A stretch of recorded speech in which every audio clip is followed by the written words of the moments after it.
잠깐 같이 기도드리겠습니다.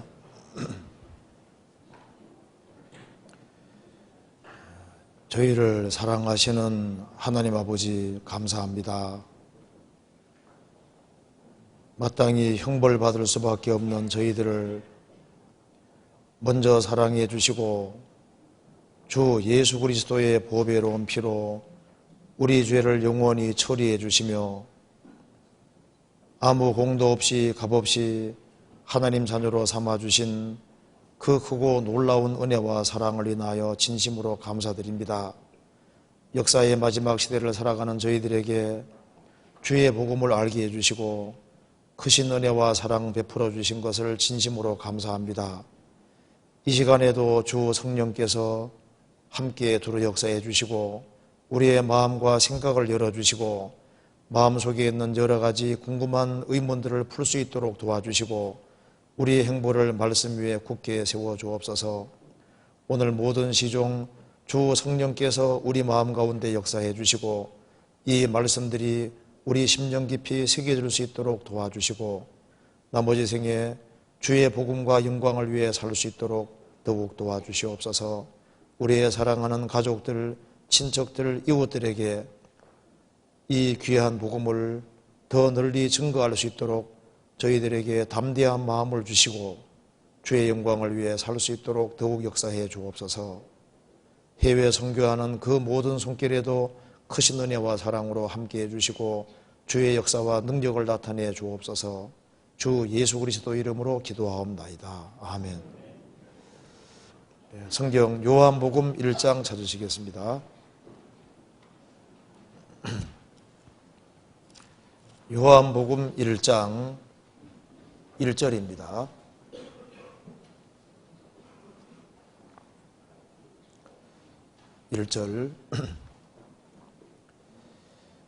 태초에 말씀이 계시니라. 이 말씀이 하나님과 함께 계셨으니 이 말씀은 곧 하나님이시니라. 그가 태초에 하나님과 함께 계셨고 만물이 그로 말미암아 지은 바 되었으니 지은 것이 하나도 그가 없이는 된 것이 없느니라. 14절 말씀이 육신이 되어 우리 가운데 거하심에 우리가 그 영광을 보니 아버지의 독생자의 영광이요 은혜와 진리가 충만하더라. 29절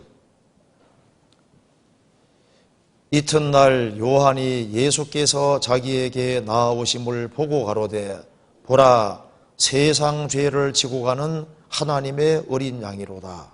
거기까지입니다. 우리가 이번에 일주일 동안 하나님 말씀을 배웠습니다. 우리는 역사적으로 아주 중요한 시대에 살고 있습니다. 아담 때부터 지금까지 많은 세대가 지나갔습니다. 그런데 역사 속에서 우리 같은 이 시대는 없었습니다. 우리는 아주 특별한 시대에 살고 있는 것이 틀림없습니다. 문명의 아주 극치 시대에 살고 있습니다. 또한 성경의 마지막 징조를 다 보는 특별한 시대입니다. 그래서 우리는 마지막 징조를 다 보면서 생을 살고 있습니다. 그리고 주님의 재림이 너무나도 가까이 다가왔음에도 불구하고 또 정신을 가장 못 차리는 시대가 우리 시대입니다. 우리 시대를 한마디로 피그 컬처다, 돼지 문화다 이렇게 말을 하는데 돼지는 먹는 것밖에 생각 안 하잖아요. 현대인들이 오로지 먹고 마시고 즐기고 육체적인 욕구를 채우는 이상은 생각하지 않는 경향이 있습니다. 그런데 이 타락한 시대에도 영혼이 있는 줄 알고 영원한 운명을 해결받기를 원하는 사람들이 아직까지 있기 때문에 하나님께서 역사를 아직 허락하시는 겁니다. 근데 이제 얼마 지나면은 전도를 전혀 받지 않는 시대가 올 겁니다. 그리고 하나님께서 구원의 역사를 끝내시고 그 다음에 이 지구상에 있는 모든 사람들을 환난 속에 집어넣으십니다. 지금 사람들은 두 길 중에 한 길을 가고 있는 겁니다. 영원한 천국과 영원한 지옥 두 곳 중에 한 곳을 가고 있는데요. 이걸 한번 잠깐 보도록 합시다. 자, 여기 이제 천국도 영원하고 지옥도 영원합니다. 그런데 지금은 이 세상에서는 선과 악이 교차가 되고 사랑과 증오, 축복과 저주, 빛과 어둠, 웃음도 있고 눈물도 있고 생명도 있고 사망도 있고 찬송도 있고 애곡도 있고 인생에 기쁨도 있고 슬픔도 있고 만족도 있고 고통도 있고 평화도 있고 갈등도 있고 행복도 있고 불행도 있고 진선미도 있고 거짓 악 추악도 있잖아요. 이게 막 기엉켜 있는데 빛과 어둠이 교차되는 세상에 살고 있는데 죽음 딱 건너가면은 이 둘로 완전히 갈라지게 되는 거예요. 영원한 천국은 온갖 좋은 것으로 가득하고 영원한 지옥은 온갖 안 좋은 것으로 가득합니다. 그래서 영원한 빛의 세계와 어둠의 세계, 영원한 기쁨의 세계와 불행의 세계, 그 둘로 영원히 갈라지게 되는 겁니다. 그래서 지금 많은 사람들이 이 금세만 생각하는데요. 금세는 잠깐이고 내세는 영원한 겁니다. 그래서 사람이 지구상에 태어난 이상은 누구든지 반드시 구원을 받아야 됩니다. 예수님이 가룟유다에게 말씀하시기를 저는 차라리 세상에 나지 않았으면 제게 좋을 뻔했느니라. 믿을 수 있는 기회를 그렇게 부여받고도 가룟유다는 구원받지를 못했습니다. 차라리 저는 세상에 태어나지 않으면 좋을 뻔했다. 예수님이 직접 하신 말씀입니다. 구원받지 아니한 사람은 반드시 구원을 받아야 됩니다. 그래서 오늘 제가 구원받고 난 이후에 겪었던 걸 중심으로 해서 아주 간단하게 좀 말씀을 드려보겠습니다. 이 주님표로 구원을 받은 사람이 궁금하게 생각하는 것들이 여러 가지가 있습니다. 그걸 한번 성경을 중심으로 한번 풀어보도록 하겠습니다. 저는 1983년도 9월 25일에 구원을 받았는데요. 그때 제가 구원받은 구절이 바로 요한복음 1장 29절입니다. 여기 요한복음 1장 1절에 보면은 태초에 말씀이 계시니라, 헬라 말로 로고스인데 예수님입니다. 요한복음 1장 1절 태초에 로고스 말씀이 계시니라, 예수님이 계시니라.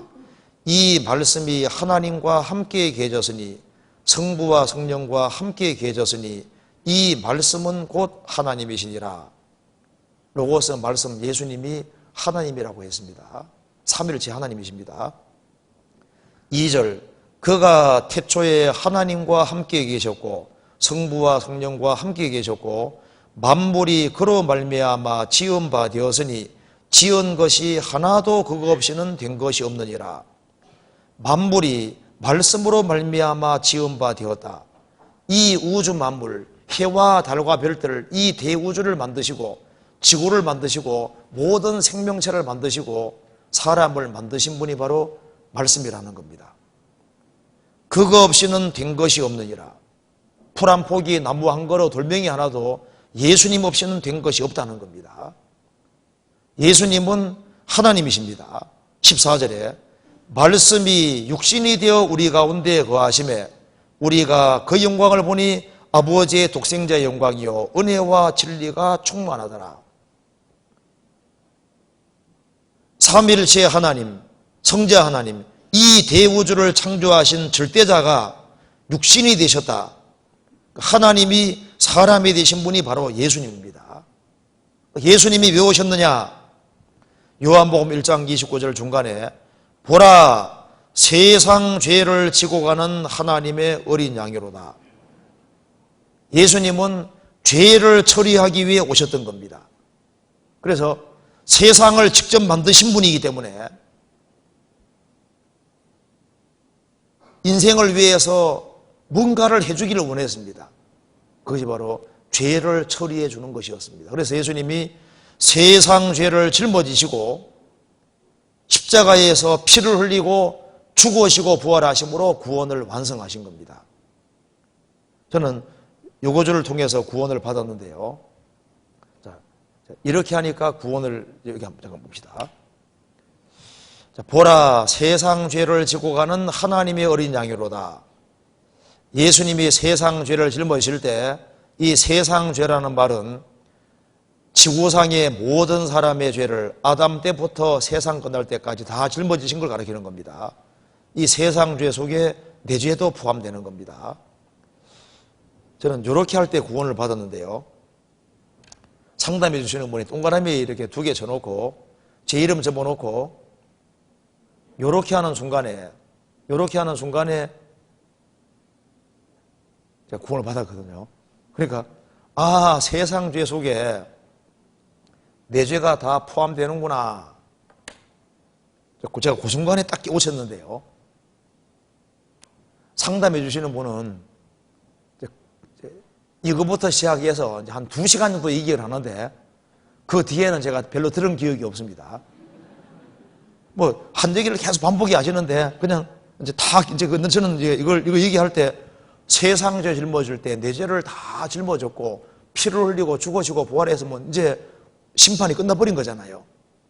그런데 이제 상담해 주시는 분은 그걸 뭐 더 상세히 설명하느라고 막 2시간도 얘기를 하는데 저는 그 뒤에 별로 들은 기억이 없어요.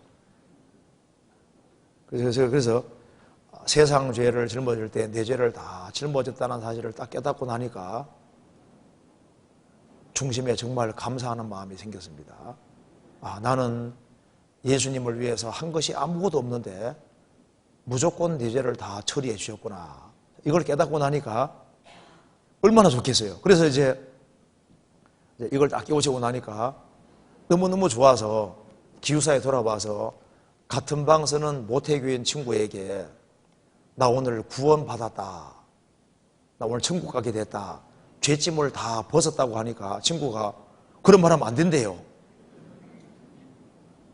죄는 한꺼번에 다 사함받는 것이 아니라 믿는 순간까지 지은 죄만 사함받았고 앞으로 지을 죄는 날마다 회개 자복에 선당 간다는 거예요.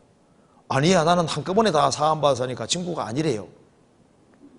이제 그러면서 그 친구가 내한테 주기도문에 보면은 하늘에 계신 우리 아버지여라고 하시면서 그 뒤에 우리가 우리에게 죄 지은 자를 사하여 준 것 같이 우리 죄를 사하여 주시옵시고 그 말이 나와 있으니까 한꺼번에 다 사함 받는 것이 아니라는 거예요. 나 다 사함 받았는데 하니까 아니랍니다. 그러면서 제가 구원받은 그날 그 친구가 주기도문을 딱 보여주는 거예요. 그래서 제가 제 마음속에 이루어진 사실과 성경 구절이 달랐기 때문에 제가 친구한테 연구해 보겠다고 했습니다. 그래서 이제 구원받은 그날 이제 주기도문에 나와 있는 그 내용이 무슨 뜻인지 이제 연구를 했습니다. 그리고 이제 그 다음 날인가 친구에게 아마 이런 뜻인 것 같다고 얘기를 했습니다. 자, 먼저 이거 한번 잠깐 봅시다. 자, 이거 한번 보세요. 자, 주님은 영원한 속죄에 이루셨는데 영원한 속죄란 말은 내가 태어나서 죽을 때까지 모든 죄를 과거, 현재, 미래 모든 죄를 예수님 피로서 영원히 처리하신 겁니다. 그 영원한 속죄입니다. 그래서 영원한 속죄를 받을 때 성령이 오시는 겁니다. 한번 따라합시다. 죄 사함을 얻으라. 그리하면 성령을 선물로 받으리니. 그 죄를 사함 받은 사람 속에 성령이 선물로 오시고 성령은 보증이기 때문에 다시 나가지 않으십니다. 그래서 에베소서 1장, 고린도서 1장과 고린도서 5장 보면은 성령은 보증이라고 했습니다. 그래서 찬송가에도 내 죄를 속하여 주신 주 내 속에 들어와 계시네. 속죄함 받은 사람 속에 성령이 속에 와 계시는 겁니다. 그래서 예수로 나의 구주 삼고 성령과 피로써 거듭나니, 성령과 피로 거듭나는 겁니다. 그 성령이 피를 믿어지게 해주시는 거예요. 그래서 이걸 봅시다. 사람은 태어날 때 율법아래에 태어났습니다. 율법아래에서 죄인으로 나서 평생 살아가면서 죄를 지어가니까 율법의 저주를 받아야 되는 겁니다. 그런데 하나님께서는 나를 사랑하셔서 나를 구원하시려고 율법 아래 놔줬습니다. 갈라디아 4장에 말한 대로 때가 참에 하나님이 자기 아들을 보내셨다고 했습니다. 율법 아래 나게 하신 것은 율법 아래 있는 자들을 속량하기 위해서라고 했습니다. 그래서 하나님이 사람으로 나신 분이 바로 예수님이시고, 예수님이 십자가에 죽으심으로 뭘 하셨냐 하면은 우리가 평생 살아가면서 하나님 말씀을 어기는 것에 대한 죄값을 영원히 지불하셔서, 죄값을 영원히 지불하셨기 때문에 죄인인 나를 무죄자, 죄 하나도 없는 사람으로 만들어주신 겁니다. 그런데 율법은 안 어길 뿐 아니라 또 완벽하게 지켜야 되니까, 나는 못 지키니까 예수님이 오셔서 3년 반 동안 공생애를 사시고 하나님 말씀을 완벽하고 지키고 사시고 죽으시고 부활하셔서 예수님이 우리 의가 되셨습니다. 그래서 예수님 믿는 사람은 죄 없게 볼 뿐 아니라 성경을 다 지킨 사람으로 간주해주시고, 우리 대신에 예수님이 하나님 말씀을 다 지키셨기 때문에 예수님 때문에 우리가 죄 없을 뿐 아니라 의롭게 된 겁니다. 성경을 다 지킨 사람으로 간주해 주시는 겁니다. 여기에 무죄하다는 말과 의롭다는 말은 조금 다른데요. 군대에서 병장, 짝대기 4개 달린 병장이 죄를 지어서 강등돼서 2등병으로 짝대기 하나가 돼가지고 감옥에 갇혀 있습니다. 근데 대통령 특사로 무죄 석방하면 무죄자입니다. 죄 없게 봐주는 거잖아요. 근데 별 4개 달고 끄집어내주면, 너는 장군이다 끄집어내면 무죄하다는 거하고 장군이라는 건 다르잖아요. 너희들은 죄 없다, 죄 사함 받았다, 죄 하나도 없게 보신다, 무죄자입니다. 그뿐 아니라 예수님이 우리 대신 온전한 생애를 사시고 십자가 피를 흘리고 죽으시고 부활하시기 때문에, 예수님 때문에 나는, 예수님이 성경 다 지키셨기 때문에 우리를 성경을 100% 다 지킨 사람으로 간주해 주시는 거예요. 그러니까 우리가 왜 천국 들어갈 때 당당히 들어가냐 하면은 예수님 때문에 성경을 다 지킨 사람처럼 간주해 주니까 의인으로서 들어가게 되는 겁니다. 그리고 이걸 보세요. 그리고 이 죄인은 처벌을 받아야 되는데, 내가 처벌받으면 멸망이니까 예수님이 대신 형벌을 다 받으셨기 때문에 예수님이 죽은 자리가 바로 죄인인 내가 심판을 받은 자리인 겁니다. 따라합시다. 예수 죽음 내 죽음, 예수 부활 내 부활. 예수님 때문에 내 운명은 십자가에서 끝이 났고, 그리고 예수님 때문에 하나님은 내 아버지 되고 나는 아버지 아들이 된 겁니다. 그래서 너는 무죄하다, 이거보다 더 큰 말이 너는 의롭다, 이거보다 더 큰 말은 너는 내 아들이다, 이건 더 큰 말인 거예요. 그래서 죄를 사함 받은 사람이 바로 하나님의 아들입니다. 그래서 성령을 양자의 영, 아들의 영이라고 하는 거예요. 그래서 죄를 사함 받을 때 성령이 오시고, 성령이 오신 그 사람이 바로 하나님의 아들인 겁니다. 그래서 하나님 아들이기 때문에 천국을 자동으로 상속받는 거예요. 그래서 이제 하나님 아버지 하면 아버지가 오냐 이제 기도가 되는 겁니다. 그리고 어제 잠깐 말씀드린 대로 아들 중에는 크게 두 종류가 있는데 순종 잘하는 아들, 말 안 듣는 아들이 있다고 했습니다. 순종하는 아들은 영원한 상과 영광 주신다 하셨고, 불순종하는 아들은 잘 되라고 매를 떼는 것이 있는데 그 징계인 겁니다. 그래서 아버지 아들은 징계는 있어도 멸망은 없는 거예요. 여기까지 이해되시죠? 그래서 제가 이제 구원을 받았는데 친구가 주기도문을 얘기를 하는 거예요. 주기도문을. 그래서 날마다 죄를 자백해야만 천국 간다는 겁니다. 그래서 제가 구원받은 그날 받은 질문이 이 질문인데 한번 찾아봅시다. 마태복음 6장 주기도문 한번 봅시다. 6장 9절입니다.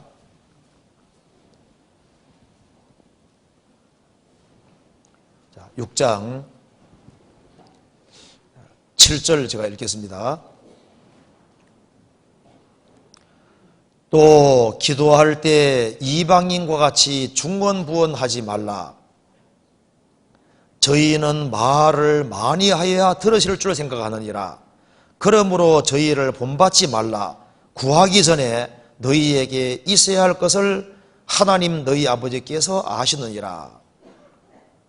자, 기도할 때 중언부언하지 마라. 저희는 말을 많이 하여 들으실 줄 생각하느니라. 본받지 마라 그러죠. 어떤 사람은 하나님 앞에 연설하는 사람이 있어요. 하나님 앞에 기도하라고 가서 하나님 때는 바야흐로 봄이 되었습니다. 어쩌고 저쩌고 저쩌고 저쩌고 저쩌고 저쩌고 막 연설하는 사람이 있는데 하나님께서 용건이 뭐예요? 용건이. 아니, 하나님 앞에 연설하면 안 됩니다. 아들이 아버지 앞에 이제 책 하나 살라고 돈 3만 원 구하러 들어갔습니다. 아버지한테 이제 아버지한테 이제 요구하는 겁니다. 아버지 때는 바야흐로 봄이 되었습니다. 어쩌고 저쩌고 저쩌고 저쩌고 하면서 뭐 이렇게 하면 용건이 뭐 용건. 책 사야 되니까 돈 3만 원 주세요. 그럼 진짜 그렇게 얘기할 것이지 왜 그렇게 말이 많냐 그 말입니다. 사람들이 막 말을 막 많이 해야지 하나님이 기도 들으시는 줄 아는데 그거 아니에요. 자기 아버지 앞에서도 막 말을 막 늘어놓는 게 아니잖아요. 요구할 게 있을 때는 정확히 간단 명료하게 하는 것처럼요. 기도할 때 내용이 명료한 게 훨씬 더 중요한 거예요. 내용이 명료하지 아니하면은 하나님이 기도를 들어준지 알 수가 없잖아요. 그래서 내용이 정확해야 되고 그 내용이 성경하고 맞는 게 중요합니다. 맞아야만 확신 있게 기도할 수 있잖아요. 이걸 들어줄까 안 들어줄까 그러면 이제 이게 확신이 없어요. 그래서 성경의 기초에서 성경 말씀에 맞게끔 딱 기도하는 것이 그게 합당한 겁니다. 그래서 여기 이제 주님께서 어떻게 기도해야 될 것을 말씀하시면서 기도 제목을 여기 알려주고 있는 겁니다. 이것이 예배의식에 사용하란 말이 아니라 하나님 자녀가 되면은 이런 식으로 기도가 될 것을 말씀하시고 또 이렇게 살 것을 말씀하시는 거예요. 자, 9절에 보시겠습니다. 그러므로 너희는 이렇게 기도하라. 하늘에 계신 우리 아버지여. 자, 이 기도를 할 수 있는 자격은 아버지 아들 된 사람이 이 기도를 할 수 있는 겁니다. 그렇잖아요. 자, 교회에 다닌다고 하나님이 아버지가 아니잖아요. 성령을 받은 사람만 아버지 아들인 겁니다. 이거 잠깐 적어 찾아봅시다. 로마서 8장.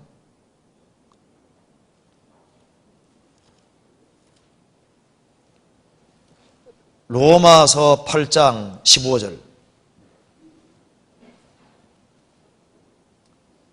15절. 너희는 다시 무서워하는 종의 영을 받지 아니하였고 양자의 영을 받았으므로 아바 아버지라 부르짖느니라. 성령이 친히 우리 영으로 더불어 우리가 하나님의 자녀인 것을 증거하시나니. 이 말씀에서 너희는 다시 무서워하는 종의 영을 받지 아니하였고, 교회 생활하는 가운데 행위에 기대는 사람은 전부 다 종의 영을 받은 사람들입니다. 뭘 행해서 착한 일을 해서 천국 가려고 하는 사람은 항상 속에 불안한 것이 있는 거예요. 그래서 신앙생활 열심히 할 때는 편안한데 그렇지 못할 때는 항상 불안한 거예요. 그 종인 겁니다. 너희는 다시 무소하는 종의 영을 받지 아니하였고 양자의 영, 아들의 영을 받았으므로 아바 아버지라 부르짖느니라. 아바란 말은 아빠란 말입니다. 아빠. 가장 친근한 말이죠. 아빠, 아버지라 부르짖느니라. 성령이 친히 우리 영으로 더불어 우리가 하나님의 자녀인 것을 증거하시나니. 그래서 죄를 사함 받을 때 그 죄를 사해 주신 것을 믿어지게 하신 분이 성령입니다. 그래서 속죄받지 아니한 사람은 하나님의 아들이 아닌 거예요. 그래서 속죄를 받은 그 사람이 하나님을 비로소 아바 아버지라 부르실 수 있는 겁니다. 그러니까 주기도문을 할 수 있는 자격이 누구냐 하면은 하나님 아들 된 사람에게 하는 말인 거예요. 하나님의 아들이 아닌 사람은 구원해 달라고 해야 되는 것이고 하나님이라 하면 맞는데 하나님 아버지는 아직 아닌 겁니다. 구원받을 때 그 사람이 이제 하나님을 아버지라 부를 수 있는 거예요. 자, 마태복음 6장 다시 봅시다. 9절에 그러므로 너희는 이렇게 기도하라. 하늘에 계신 우리 아버지여. 아버지 아들이 하는 기도입니다. 마태복음 6장 9절 아버지여. 그래서 이제 구원받으면은 하나님 아버지, 하나님 진짜 내 아버지가 된 거예요. 아들은 잘해도 아들, 못해도 아들이잖아요. 한 번 아들은 영원한 아들입니다. 아들이 됐다가 아들이 안 되는 일은 없어요. 한 집에서 아들이 탄생하면 잘해도 아들, 못해도 아들이잖아요. 주님 피로 구원받은 사람은 아들입니다. 그래서 아들 되고 나면은 이 기도가 나오게 되는 겁니다. 이름이 거룩히 여김을 받으시오며. 구원받기 전에는 행동을 함부로 했을지라도 구원받고 나면은 내 행동에 따라서 아버지의 이름이 거룩되게 될 수도 있고 욕을 받을 수도 있잖아요. 자식이 잘못함으로 아버지 이름이 욕먹을 수도 있습니다. 그렇잖아요. 그러니까 우리가 하나님 아들로서 바르게 행하지 아니하면은 크리스찬이 욕을 먹는 뿐 아니라 그 하나님 아버지가 욕을 먹는 거예요. 그렇잖아요. 그러니까 하나님, 내가 오늘 하루 살아가는 데 있어서 하나님 이름에 욕을 돌리지 아니하고 하나님 이름이 영광 돌아가는 그런 삶을 살도록 도와주세요. 이 기도가 나오게 된다 그 말입니다. 아들 행동에 따라서 아버지가 영광 받기도 하고 욕을 받기도 하잖아요. 그래서 이제 하나님 아들 된 사람은 하나님이 내 아버지이기 때문에 하나님이 영광 받을 수 있도록 그런 식으로 행동하기를 원하게 되는 겁니다. 그러니까 하나님, 내가 하루를 매일매일 조심스럽게 살 수 있도록 도와주시고 하나님 이름에 영광 돌아가는 그런 삶을 살도록 도와주세요. 그 기도가 나오게 되는 겁니다. 그리고 그렇게 살게 될 걸 말씀하는 거예요. 그리고 10절 나라의 마옵시며.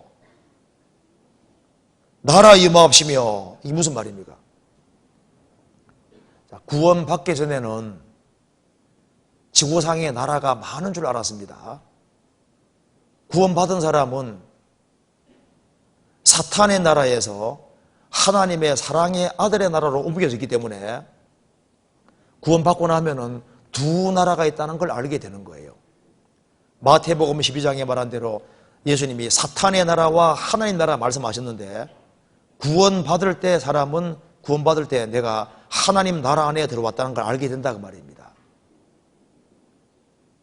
그리고 내 속에 하나님 나라가 임했고 또 다른 사람들이 구원받을 때 그 사람에게 나라가 임하게 되는 거니까 나라가 임하게 달라는 기도는 뭐냐 하면은 내게 하나님 나라가 임했으니까 내 사랑하는 가족들, 친척들, 이웃들에게도 복음이 전해져서 그 사람들이 구원받을 때 나라가 확장돼 가는 거예요. 사람을 나라라고 했거든요. 구원받을 때 하나님 나라에 들어온 거예요. 성경 찾아봅시다. 골로새서 1장. 골로새서 1장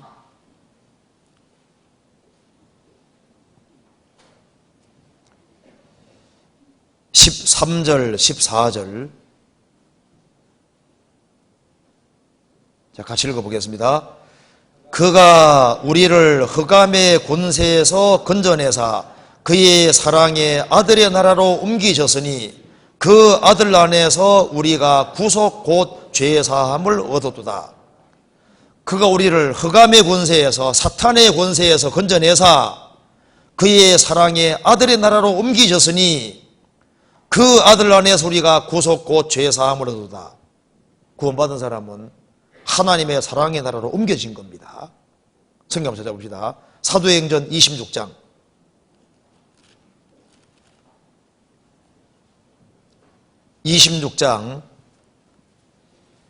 18절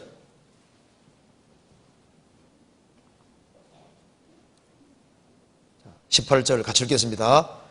그 눈을 뜨게 하여 어둠에서 빛으로 사단의 권세에서 하나님께로 돌아가게 하고 죄사함과 나를 믿어 거룩해 된 무리 가운데서 기업을 얻게 하리라 하더이다.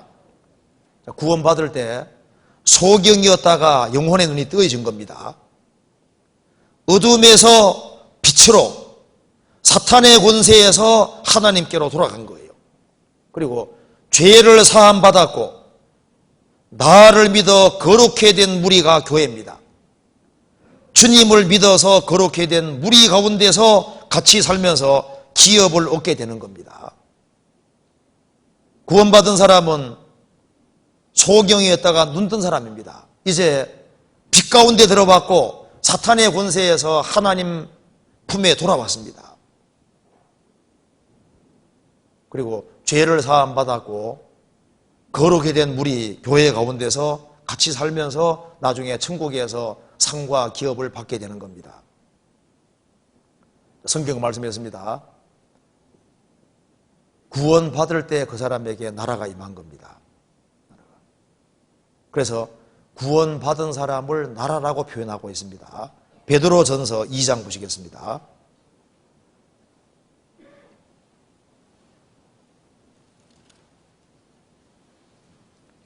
2장 9절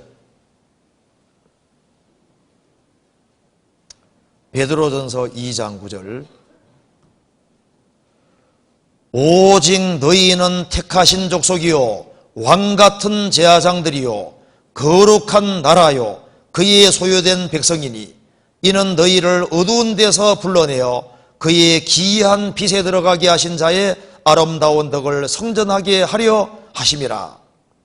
거듭난 오직 거듭난 너희는 택하신 족속이요 구원받은 사람이 택함받은 사람입니다. 택한 족속이요 왕같은 제사장들이요 그리스도인들은 하나님을 직접 섬길 수 있는 제사장들이요 거룩한 나라요 거듭난 사람들이 나라입니다. 이제는 주님이 나를 통치하는 나라입니다.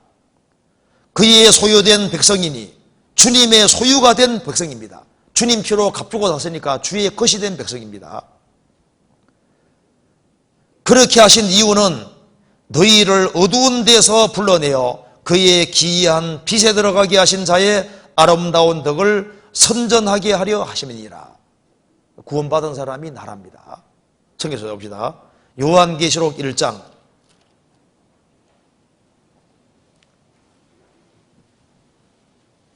5절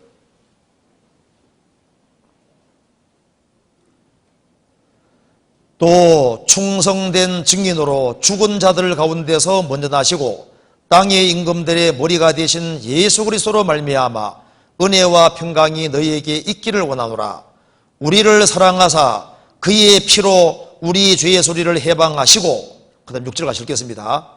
그 아버지 하나님을 위하여 우리를 나라와 제사장으로 삼으신 그에게 영광과 능력이 세세토록 있기를 원하노라. 아멘. 여기 우리를 사랑하사 하나님 우리를 항상 사랑하십니다. 우리가 죄인일 때도 사랑하셨고 하나님 아들 됐을 때도 사랑하시고 우리가 부족할 때도 사랑하시고 우리를 영원히 사랑하시는 거예요. 우리를 사랑하셨기 때문에 그의 피로 예수님 피로 우리 죄의 소리를 해방하시고 그 아버지 하나님을 위하여 우리를 나라와 제사장으로 삼으신 그에게 우리가 나라입니다. 그리고 우리가 제사장, 하나님을 직접 섬기는 제사장인 거예요. 이 대우주를 창조하신 절대자 하나님을 직접 섬길 수 있는 특권이 주어져 있는 겁니다. 그분에게 영광과 능력이 세세토록 있기를 원하노라. 아멘. 이 우주에서 구약시대 때는 제사장은 아론 자손만 제사장이 될 수 있었습니다. 이스라엘 사람이 이 구절을 읽으면 아주 감격에 감격을 하는 거예요. 내가 제사장이다, 하나님을 섬긴다, 대통령 가까이 섬기는 건 얼마나 큰 복이에요. 우리는 주님을 직접 섬길 수 있는 제사장이 됐다 그 말입니다. 요한계시록 5장 보시겠습니다. 9절 10절 같이 읽어보겠습니다. 새 노래를 노래하여 가로되 책을 가지시고 그 인봉을 떼기에 합당하셔도다. 일찍 죽임을 당하사 각 족속과 방언과 백성과 나라 가운데서 사람들을 피로 사서 하나님께 드리시고 저희로 우리 하나님 앞에서 나라와 제사장을 삼으셨으니 저희가 땅에서 왕노릇 하리로다 하더라.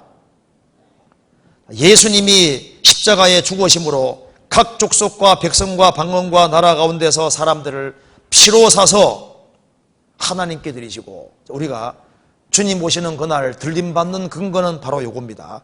예수님이 피로 값주고 샀기 때문에 주의 것이 됐고, 주의 것이 됐기 때문에 나를 데려가시는 거예요. 그러니까 나를 데려가시는 이유는 내가 신앙생활 잘해서 데려가는 겁니까? 주님 피로 값주고 샀으니까 데려가시는 겁니까?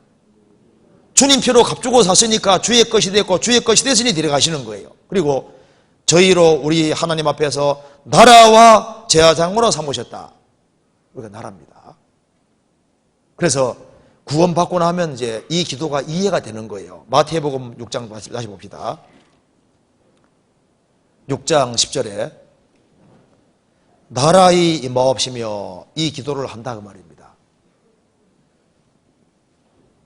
마태복음 6장 10절. 그래서 나라의 임하옵시며, 지금 두 나라가 싸우고 있는데 구원받은 사람은 자기가 하나님 나라 안에 들어왔다는 걸 알고 이제 구원받은 그때부터 주님이 나라를 통치하시잖아요. 그래서 내게 하나님 나라가 임한 것처럼 복음을 전해서 우리의 사랑하는 가족이 구원받으면 가족도 나라가 임하게 되는 거잖아요. 그러니까 뭘 기도하는 거냐 하면은 한 사람 한 사람 진짜 구원받기를 기도하는 거예요. 어떤 사람 보면 주기도문 달달달 외우는데 나라의 마옵시며 하는데 그게 무슨 뜻입니까? 물으면 아무 생각 없는 거예요. 그게 나라의 마옵시며 달달달 외우긴 외웠는데 그게 무슨 뜻인지를 모르는 거예요. 한 사람이 구원받아야만 주 예수를 믿어라. 그리하면 너와 내 집이 구원받으리라. 그 말이 맞습니다. 자기가 구원받고 나면요 너무 좋으니까 집안 식구들에게 복음 전해주기 원하고 집안 식구들 한 사람 한 사람 구원받으면은 그 사람에게 나라가 임하니까 나라가 확장되잖아요. 주변 사람들이 구원받기를 실제로 기도할 걸 말씀하는 겁니다. 그리고 기도할 뿐 아니라 그 사람이 구원받도록 하기 위해서 최대한 노력을 하면서 기도하는 거예요. 그리고 뜻이 하늘에서 이룬 것 같이 땅에서도 이루어지이다. 하나님의 작정하신 뜻이 땅에서 어떻게 이루어지는지를 깨닫고 거기에 동참하는 겁니다. 구약시대 때는 하나님이 이스라엘을 통해서 하나님의 뜻을 펼치셨잖아요. 신약시대 때는 하나님께서 하나님의 뜻을 어떻게 실행하시냐 하면은 교회를 통해서 행하시는 겁니다. 그래서 뜻이 하늘의 전까지 땅에서 이루어지이다. 지금 하나님이 하늘에서 계획하신 뜻이 뭐냐 하면은 오순절에 성령이 오시고 예수님 재림할 때까지 교회를 완성하는 게 하나님의 뜻인 거예요. 그래서 교회가 무엇인지를 깨닫고 하나님께서 교회를 완성하시는 그 일을 하시는데 그게 같이 동참해서 지체로서 자기 할 일을 하게 되는 겁니다. 그건 이제 시간 지나면 점점 깨닫게 되는 겁니다. 그리고 11절에 오늘날 우리에게 일용할 양식을 주옵시고, 사실 육신의 양식도 하나님이 매일매일 주시는 겁니다. 그리고 이제 구원받고 나면은 예수님 말씀하시죠. 사람이 떡으로만 살 것이 아니요 하나님 입으로 나오는 모든 말씀으로 살 것이니라 하였느니라. 육신은 육신의 떡으로 사는데, 음식으로 사는데 영혼은 하나님 말씀으로 사는 거예요. 그래서 하나님 오늘날 우리에게 일용할 양식을 주옵시고, 출애굽한 이스라엘 백성들은 매일매일 만나를 거두었습니다. 만나가 양식이거든요. 이제 구원받고 난 이후에는 이제 육신의 양식뿐 아니라 영혼의 양식이 필요한 겁니다. 그래서 오늘날 우리에게 일용할 양식을 주옵시고, 육신의 양식뿐 아니라 영혼의 양식도 필요하다는 걸 깨닫게 되잖아요. 그래서 영적으로 강건해지기 위해서는 잘 먹어야 되는 거예요. 그러면서 그 뒤에 12절에 우리가 우리에게 죄 지은 자를 사하여 준 것 같이 우리 죄를 사하여 주옵시고, 제가 구원받은 첫날 받은 질문이 바로 이겁니다. 나 죄 다 사함 받았는데 우리가 우리에게 죄 지은 자를 사하여 준 것 같이 우리 죄를 사하여 달라고 돼 있으니까 날마다 회개 자복에 선당한다고 얘기를 하는 거예요. 그래서 제가 연구해 보겠다 그랬거든요. 그래서 연구해 보고 난 다음에 그 다음 날인가 제가 이렇게 설명드렸습니다. 그럼 나중에 확인해 보니까 맞더라고요. 자, 이거 한번 봅시다. 제가 이제 이렇게 설명을 했습니다. 자, 친구야 봐라. 여기 하나님이 계시고, 자, 여기 한 사람이 하늘에 계신 우리 아버지여, 우리 아버지여 이렇게 했는데, 이것은 아버지 아들에게 하는 말이 아니냐. 그래서 이 영원한 속죄를 받고 주님이 죄값을 영원히 지불하셔서 지옥 형벌에서 건져서 이제 아들로 삼아놨는데, 이건 아들에게 하는 기도다. 그리고 이 문장을 잘 보면은 우리가 우리에게 죄 지은 자를 사하여 준 것 같이 우리 죄를 사하여 달라고 되어 있지 않느냐. 그럼 저기 봐라, 친구야 봐라. 여기 이제 내가 이제 아들 됐는데, 이제 내가 아들 되고 나면은 내게 죄 짓는 사람들이 많이 생길 수 있지 않냐. 내 돈 떼먹기도 하고 내 마음을 건드리고 나를 속이기도 하고 내게 죄 짓는 사람들이 많이 생기는데, 이 문장을 보면은 우리가 우리에게 죄 지은 자를 사하여 준 것 같이, 여기 이제 우리가 사해 준다고 되어 있지 않느냐.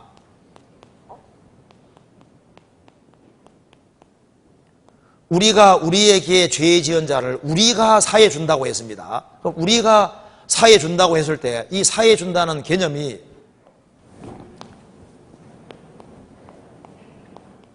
지옥 갈 형벌을 사해 준단 말이냐, 아니면은 관계 회복을 말하는 거냐.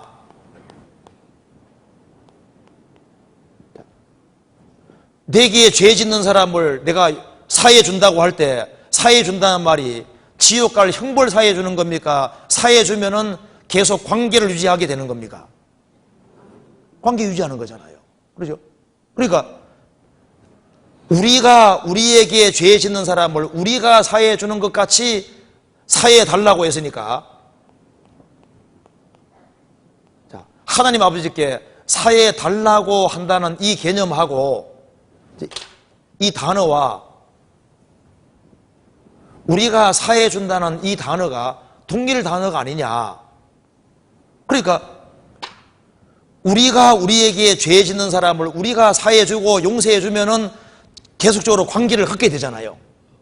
그것처럼 우리가 하나님 아버지께 사해 달라고 할 때 지옥 갈 벌이 있기 때문에 사해 달라는 말이냐, 아니면은 아버지와 아들이 친밀한 관계를 계속 유지해 달라는 말이냐. 분명히 이 말이 아니냐, 이것이다. 하니까 친구가 아니래요. 그래서 내가 물어보겠다고 했거든요. 그래서 나중에 가서 물어보니까 내 얘기가 맞잖아요. 나중에 보니까 모태귀인 친구가 내보다 더 모르는 거예요. 나중에 얘기가 안 되더라니까요. 그러니까 하나님의 아들이 되고 난 이후에 아들이 혹 잘못할 수 있잖아요. 그 아버지 잘못했습니다 하는 게 당연한 거잖아요. 그럼 아버지가 다음부터 그렇게 하지 말아라 용서해 줄 때 이것이 천국 가려고 받을 벌이 있기 때문에 사해달라는 말이 아니고, 아버지 아들이니까 잘못된 걸 인정하고 들어가야만 이게 친밀한 사귐이 되잖아요. 그렇잖아요. 그럼 자백 안 해도 아들 아니에요? 아들이잖아요. 잘못된 것을 인정하고 아버지하고 친밀하게 되면 그 속에서 기쁨이 있는 거예요. 구원받으니까 저는 구원받은 그날인데도 이게 이해가 되더라니까요. 이거 무슨 말 이해되시죠? 그러니까 형벌은 십자가로 끝이 났습니까? 안 났습니까? 형벌은 십자가로 끝이 난 거예요. 그래서 주님 피로 죄를 사함 받은 사람이 이제 하나님의 아들이고, 그래서 이제 주기도문이 딱 이해가 되더라니까요. 바로 이 뜻이구나. 그리고 이제 주님 피로 죄를 사함 받은 사람이 하나님의 아들인데, 혹 하나님의 아들이 고의적으로 큰 잘못을 저지르는 경우가 있잖아요. 그럴 경우에 아버지가 가만히 있습니까? 아버지 잘못했습니다 하면 아버지 뭐라 그럽니까? 너 그런 말이 나와? 너 좀 맞아야 돼 그러잖아요. 그래서 아버지가 매를 대는 것이 있는 것처럼 하나님의 아들 된 사람은 항상 하나님의 아들인데 잘못 살 경우에 아버지가 매를 때리는 경우가 있는 겁니다. 그 징계입니다. 성경에서 봅시다. 시브리서 12장 6절 6절 주께서 그 사랑하시는 자를 징계하시고 그의 받으시는 아들마다 책질을 하심이라 하였으니 너희가 참으면 징계를 받기 위함이라. 하나님이 아들과 같이 너희를 대우하시나니 어찌 아비가 징계하지 않는 아들이 있으리요. 징계는 다 받는 것이거늘 너희에게 없으면 사생자요 참마들이 아니니라. 한번 따라 합시다. 하나님이 아들과 같이 너희를 대우하시나니. 자, 구원받은 사람은 뭐로 대우하신다고요? 항상 아들로 대우하십니다. 우리를 죄인으로 대우하십니까? 아들로 대우하십니까? 항상 아들로 양자 영이기 때문에 아들로 대우하시고, 양자 영이 들어오시면 다시 나가는 법이 없어요. 보증으로 들어오셨으니까 나갈 수 없는 겁니다. 그래서 하나님이 아들과 같이 너희를 대우하시나니 어찌 아비가 징계하지 않는 아들이 있으리요. 징계는 다 받는 것이거늘 너희에게 없으면 사생자요 참마들이 아니니라. 아버지 아들이 곁길로 가는데 아무 일이 없으면요, 아버지 없다는 증거인 거예요. 아버지 아들이 잘못 살아가면요, 아들의 소망이 있기 때문에 근실하게 징계하고 잘되기를 바라고 간섭하는 것이 있는 거예요. 그래서 하나님 아들 된 사람은 하나님께서 간섭하시고 개입하십니다. 틀림없이 있어요.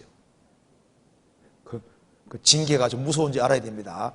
하나님 아들 된 사람은 징계가 정확히 옵니다. 왜 올까요? 미워서입니까? 사랑했습니까? 사랑하기 때문에. 남의 집 아들은 내버려둬도 자기 아들은 근실하게 징계하는 것처럼 아버지 아들은 하나님께서 근실하게 징계하십니다. 여기까지 이해되시죠? 그래서 저도 구원을 받고 난 다음에 구원받으니까 너무너무 좋았습니다. 그래서 저는 구원받으면 천사가 되는 줄 알았어요. 근데 구원받고 좀 시간 지났는데 보니까 내 속에 보니까 죄가 속에 있더라니까요. 그래서 제가 구원받고 처음에 이게 죄 없애보려고 노력을 많이 했거든요. 왜? 구원받으면 신령님이 되는 줄 알았기 때문에. 그런데 아무리 해도 죄가 항상 기질이 속에 있는 거예요. 이상하다. 나는 죄 다 사함 받았는데 왜 이 죄의 기질이 있지? 나중에 보니까 원래 있는 것이었습니다. 죄값은 지불됐는데 죄의 기질은 그대로 남아있더라니까요. 한번 따라 봅시다. 육으로 난 것은 육이요, 성령으로 난 것은 영이니.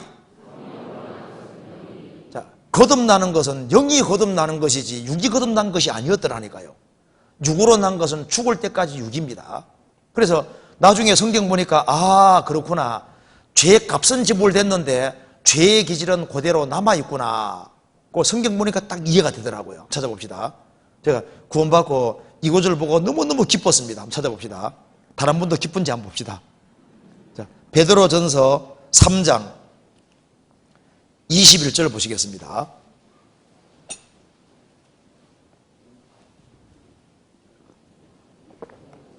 (21절) 물은, 이게 노아 홍수물입니다.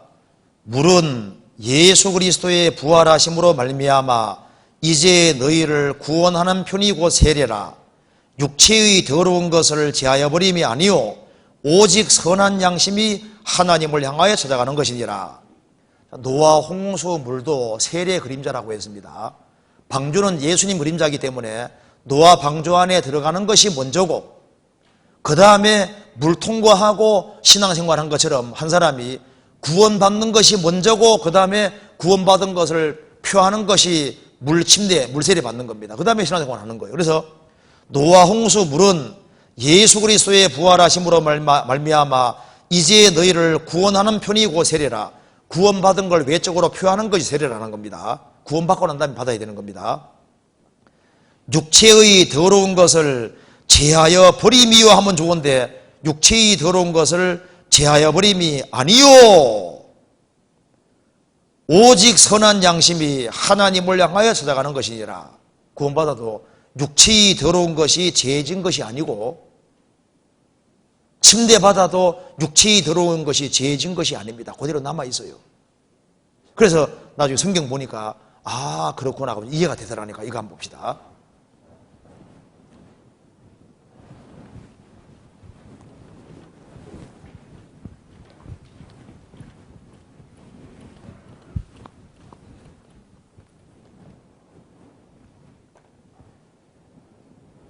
사람은 영혼과 육체로 되어 있습니다.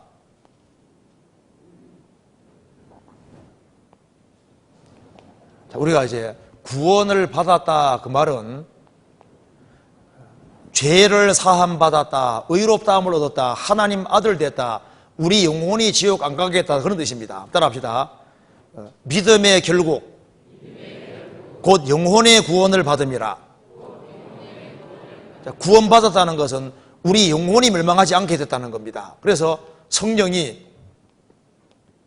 죄를 사함받은 사람 영속에 들어와 계시는 거예요. 주합한 자는 한 영이 되는데, 구원을 받은 사람, 죄를 가리움 받은 사람도 이제 몸속에 죄의 기질이 남아있는데요, 헬라 말로 사람에게는 소마라는 부분이 있고 사르크스라는 부분이 있는데요, 소마는 영어로 말하면 바디입니다. 우리나라 말로 하면 몸입니다. 몸. 사르크스는 영어로 하면 플래시고, 이게 죄된 본성을 가리키는 겁니다. 영어로 sinful nature, 죄된 본성. 구원 받았을 때 죄값은 지불됐을지라도 이 죄된 본성, 죄의 기질은 그대로 남아 있어요. 그래서 육체의 더러운 것을 제버림이 아니라고 했고, 육으로 난 것은 항상 육이라고 하신 겁니다. 육이 언제 없어지느냐? 예수님이 재림하시면은 우리 몸을, 영혼과 몸을 값주고 샀으니까 주님께서 영혼과 몸을 가장 아름답게 부활시키시면서 이 죄의 기질을 없애버립니다. 그렇기 때문에 주님 오시면은 죄를 지울 수 없는 몸을 입게 되는 거예요.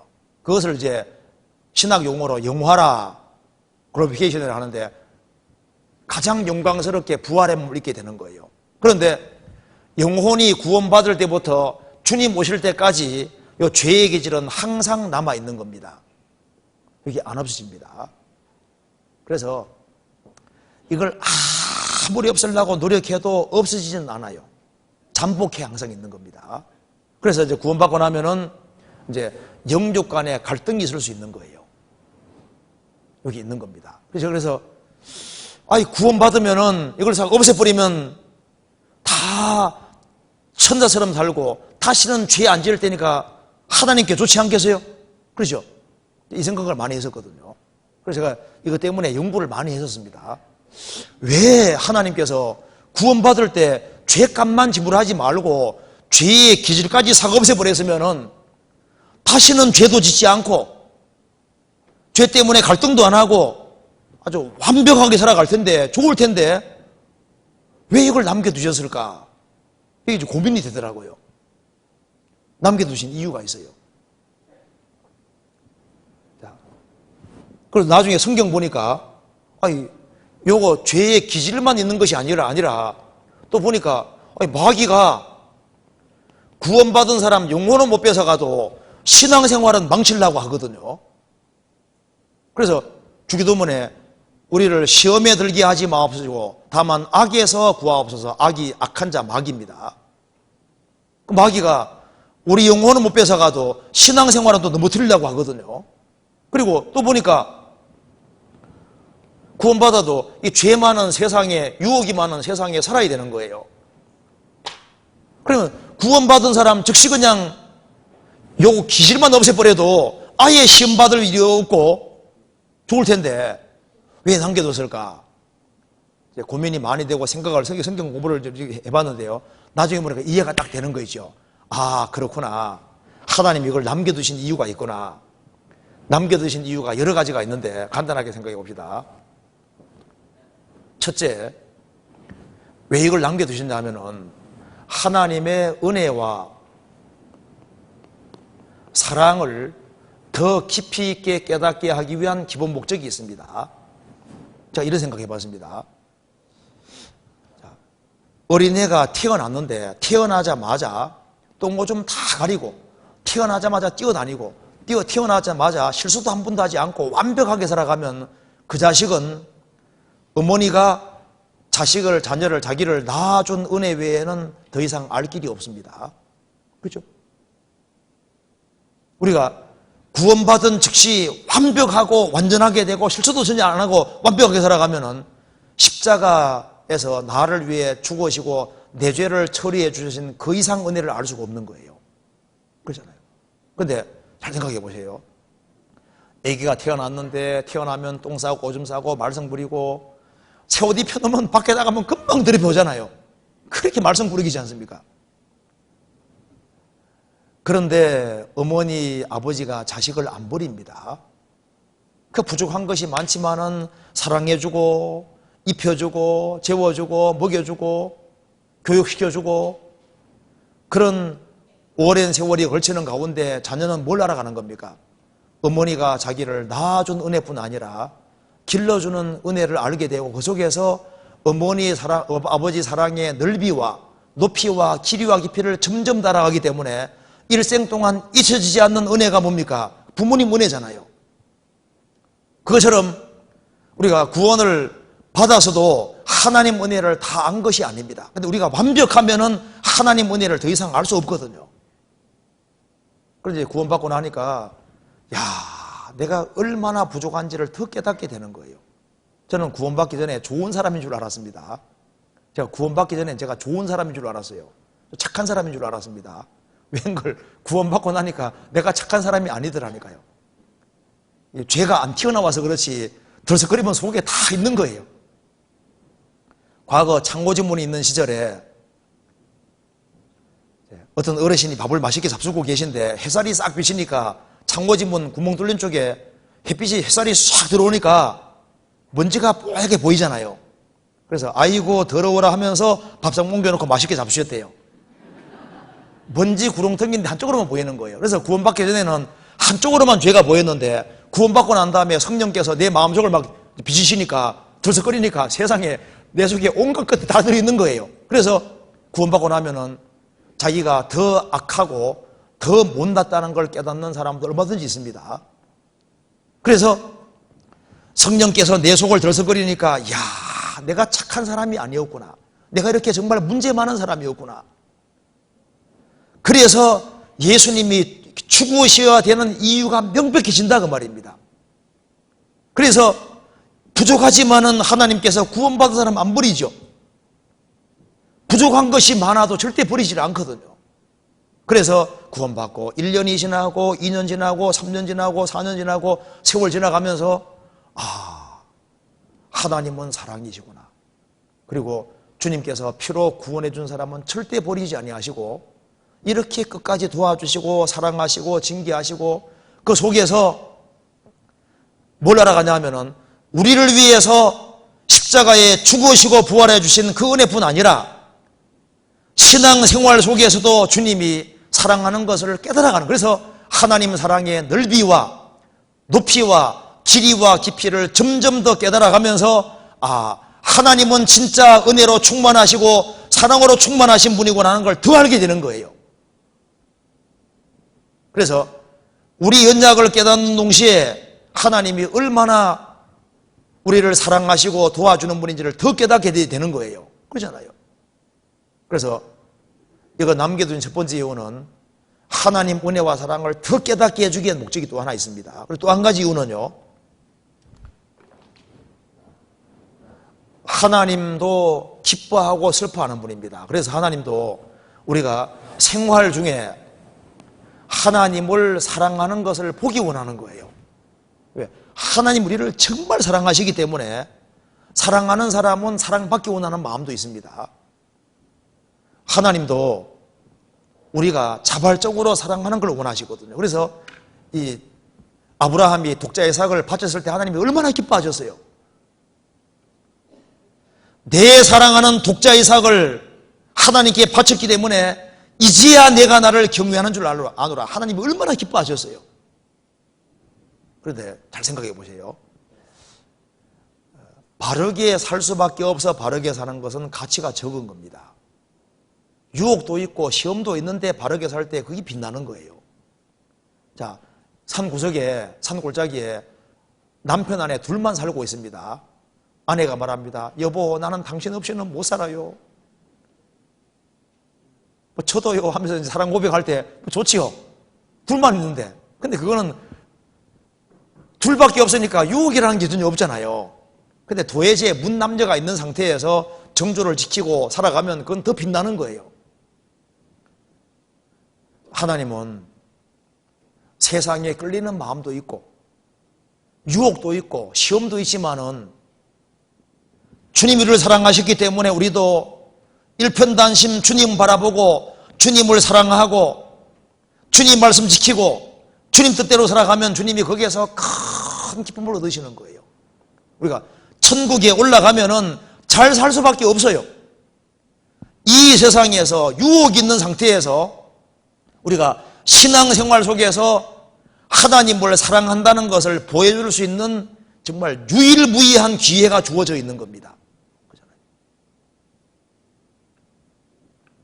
그래서 하나님께서는 하나님을 사랑하는 마음으로 유혹을 이기고 바르게 살아갈 때 거기에서 큰 기쁨을 얻으십니다. 실제로.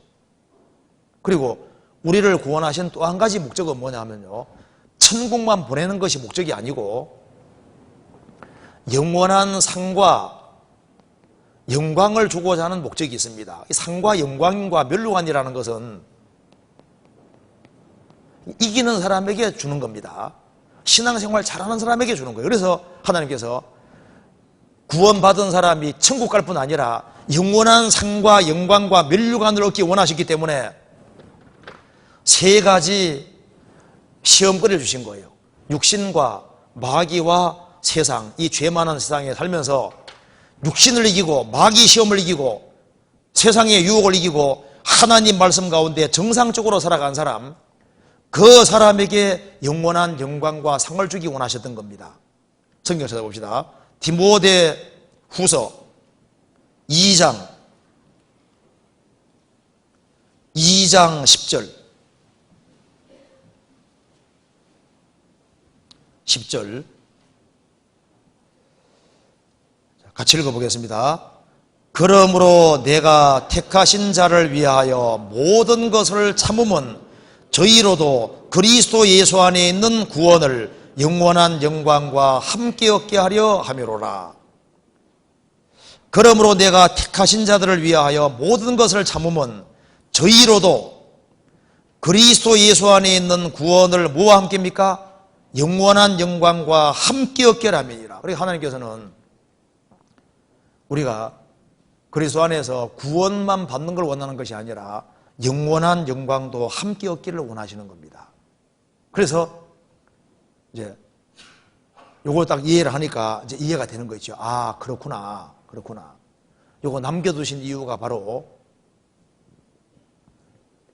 구원이 소중한 만큼 영원한 영광과 상도 중요하기 때문에 하나님께서 이걸 남겨두셨고, 주님이 오시면은 죄의 기질을 싹 없애버리니까 다시는 유혹받을 수 없게 되는 거다, 그 말입니다. 여기까지가 이해가 되더라고요. 자, 그리고 그 다음에 제가 또 이제 궁금하게 생각했던 게 뭐냐 하면요, 영혼만 천국 들어가면 되지 왜 몸까지 굳이 살리실까, 이게 참 궁금했었거든요. 그런 생각 안 해보셨어요? 영혼만 천국 가면 되지 왜 굳이 몸까지 다시 부활시키냐, 그 말입니다. 예수님이 부활하셨고 왜 부활을 꼭 시켜야 될까, 이게 참 궁금했었거든요. 나중에 성경 읽다가 나중에 알았습니다. 아, 그렇구나. 그래서 천국이 뭔지를 제가 이해를 하게 된 거예요. 천국이 보통 사람은 영의 세계라고 생각하는데 아닙니다. 천국이 부활의 세계거든요. 그래서 왜 부활이 반드시 있어야 되는지가 이해가 되더라고요. 제가 그걸 잠깐 설명드리겠습니다. 요한계시록 찾아봅시다. 요한계시록 21장 보시겠습니다. 21장 1절.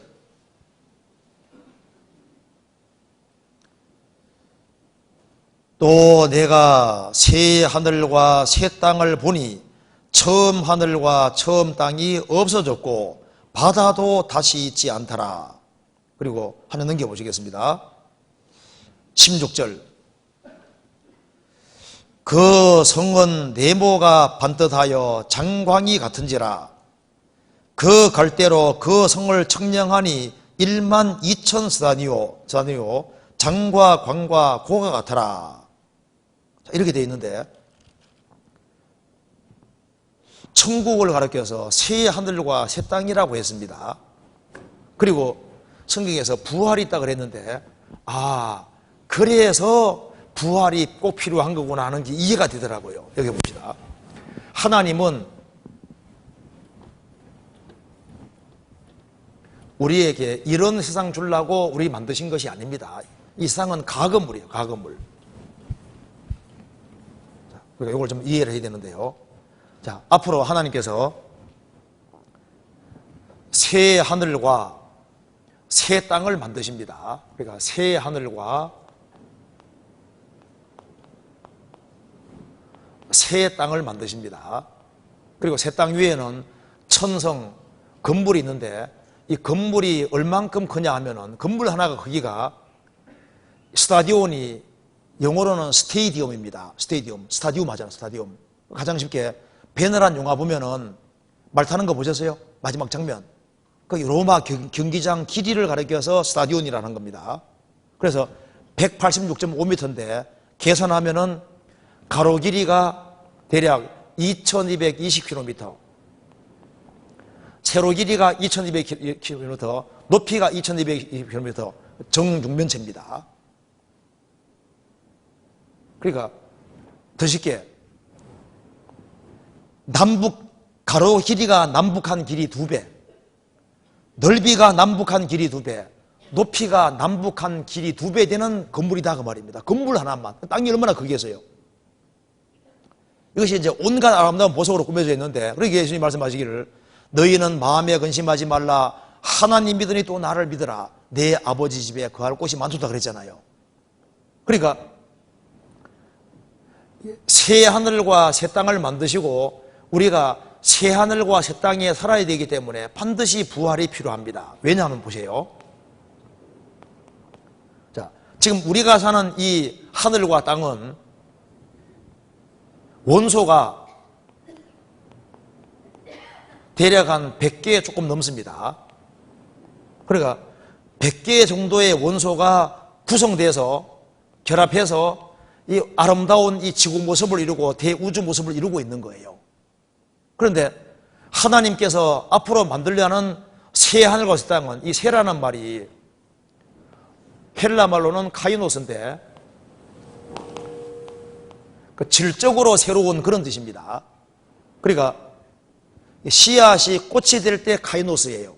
애벌레가 나비가 될 때 새로운 카이노스거든요. 그러니까 이런 하늘과 땅이 아니라 차원 다른 하늘과 땅을 만들어 내시는데, 여기는 원소가 한 100개 정도로 되어 있는데, 예를 들어서 이제 10만 개 원소를 가지고 우주를 재구성한다 해봅시다. 그러면은 어떤 우주가 만들어질까요? 상상할 수 없는 엄청난 우주가 만들어지는 겁니다. 쉽게 말씀드려서 이제 5가지 색으로 옷을 만드는 거하고 1가지 색으로 옷을 만드는 거 화려하기가 다르잖아요. 옷을 한 개가 아니라 막 색깔을 20개를 사용해서 아주 잘 만들면 멋진 것이 완전히 달라지잖아요. 그렇죠? 5가지 재료로 음식 만드는 거하고 막 100가지 재료로 음식 만드는 거하고 풍성하기가 다르죠. 그러니까 10만 개 가지고 우주를 재구성하면은 상상할 수 없는 엄청난 우주가 만들어지는 거예요. 그렇잖아요. 그러니까 이 세계는 우리가 사는 세계는 이제 그림 못 그리는데 할 때 요렇게 생긴 게 최선이에요. 요렇게 만들어 놓은 게 최선이다 그 말입니다. 그렇죠? 이 지구에 살게끔 적당하게 딱 만들어지지 않습니까? 눈도 적당하죠. 눈도 보면은 적당하게 보이게 다 만들어져 있습니다. 너무 좋지도 나쁘지도 않고 적당하잖아요. 눈이 막 너무 좋아서 현미경처럼 딱 만들어져 있으면요, 밥 먹을 때 골치 아픕니다. 뭐 온갖 세균들 다 보이고 골치 아파지는 거예요. 막 귀도 막 너무 좋아서 지구 돌아가는 소리가 막 들리면 어떻게 될까요? 지구 소리가 엄청 큰데 들리면 큰일 나죠. 잠도 못 자잖아요. 그래 일정한 소리 이상은 안 들리게 딱 만들어져 있잖아요. 후각도 적절하게 돼 있죠. 화장실 들어가면요, 냄새가 싹 조금 있으면 없어지잖아요. 마비가 딱 돼가지고. 냄새 계속 나면 어떻게 되겠어요? 혀도 적절하게 돼 있지 않습니까? 그리고 이 감각기관에 보면은 적당하게 돼 있어요. 그리고 지금 여기에 우리 몸을 어떻게 뜯어붙여 보더라도 여기 최선입니다. 그렇죠?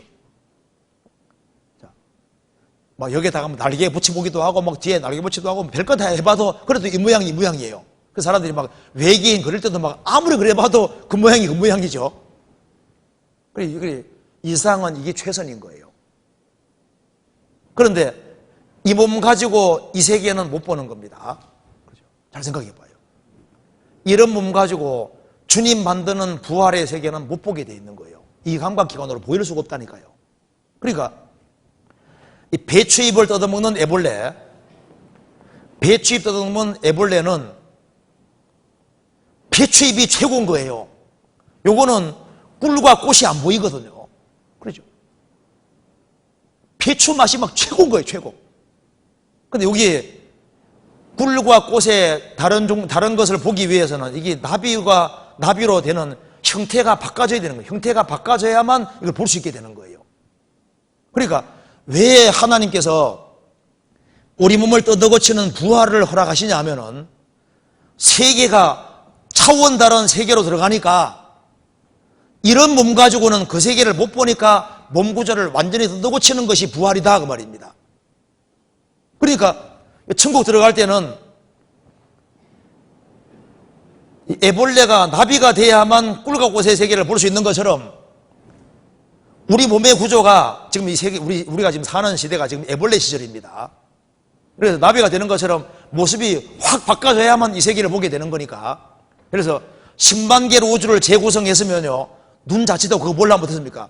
눈 구조도 싹 바꾸고, 귀의 구조도 귀의 악선도 완전히 바꾸고, 혀도 구조를 싹 바꾸고 모든 걸 싹 바꿔버리니까 천국 들어가서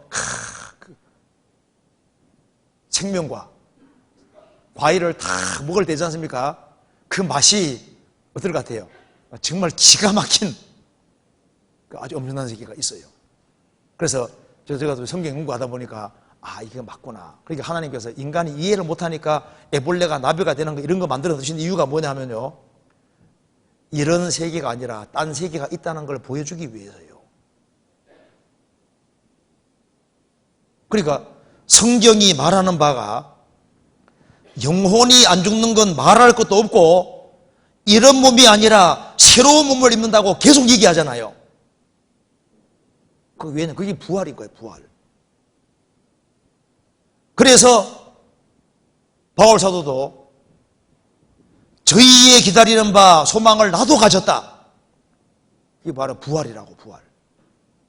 부활에 몸을 입고 천국에서 영원히 사는 겁니다. 잠자리 눈 커진 얘기 들어보셨어요? 잠자리 눈 크죠? 잠자리. 보면 좀 신기해요. 이 물속에 사는 잠자리가, 잠자리 새끼가 이 애벌레가, 흉측한 애벌레가 나벼가 되고 이 잠자리 새끼가 여기 잠자리가 되거든요. 이렇게. 이 조그만한 실개선에 어미 잠자리가 알을 10개 낳았습니다. 알이 부화되어서 나와서 풀줄기에 딱 달라붙으니까 어미 잠자리가 물 위에서 말합니다. 너희들 이 풀줄기에 잘 붙어있으래. 붙어있으면 너희들은 머지않아서 아주 엄청난 세계를 보게 될 거다. 너희들은 지금 모습이 흉측한데 나중에 아주 엄청난 모습이 있게 될 거다. 그리고 엄청난 세계 보게 될 거다. 그러니 풀줄기에 잘 붙어있으래. 신신당부하고 갔습니다. 얼마 후에 물속에 사는 화려한 물고기들이 와서 꿰입니다. 야, 우리 골프 치러 가자, 당구 치러 가자, 영화 보러 가자, 어디 보러 가자고 꿰는 거예요. 그래서 한 마리 떨어져 나가는데 물살에 휩쓸려 죽기도 하고 잡아 먹히기도 하고 다 떨어져 나가는데 한 마리만은 꿋꿋하게 어머니 말을 지키는 거예요. 지금은 이해가 안 되지만 우리 어머니가 분명히 말하기를 이 세계 말고 엄청난 세계가 있다고 말씀했잖아. 얼마 후에 껍질을 벗고 나왔습니다. 물 밖에 나와서 껍질을 딱 벗고 예쁜 잠자리에 대해서 하늘을 날아가는데 보니까 뭉게구름이 보이죠. 자기가 사는 초라한 실개천도 보이죠. 온갖 동물과 식물이 보이고 화려한 세계가 보입니다. 왜 눈이 커졌느냐? 놀라서 눈이 툭 부러졌다는 거거든. 초라한 실개천이 세상이고 불줄기에 붙어 살아라. 이게 말씀 가운데 붙어 살아라는 얘기고, 그리고 껍질 벗는 것이 부활입니다. 벗을 때 정말 주님 오시는 그날 엄청난 세계를 보게 되는데 부활의 세계가 있는 거예요. 그 세계를 주시려고 사람을 만드시고 구원시키는 거예요. 그래서 그래서 성경 말씀했습니다. 하나님이 자기를 사랑하는 자들을 위하여 예비하신 모든 것은 눈으로 보지 못하고 귀로도 듣지 못하고 사람의 마음으로도 생각지 못한 것 같으니라. 사람 상상할 수 없는 세계를 만드셨다고 말입니다. 그리고 여기까지도 이해되시죠? 그리고 이제 또 한 가지는 또 성경에서 구원받은 사람은 상 받으라고 얘기를 하는데 상이 도대체 뭘까? 저도 그거 궁리를 많이 했었거든요. 아니, 구원받으면 됐지 왜 상까지 받아야 되냐고 말입니다. 여기 그렇게 생각하는 사람도 있죠. 구원받고 천국 가면 됐지 상까지 뭐하러 받아야 되냐? 상까지. 나중에 보니까 상을 반드시 받아야 됩니다. 예, 상 받는다는 말 자체가 그 성경에 영광 얻는다는 뜻인데요. 그 상에 대해 성경에 많은 말씀을 하고 있는데 그 상을 아주 간단하게 생각해 봅시다. 성경 한번 찾아봐 봐요. 누가복음 16장 봅시다.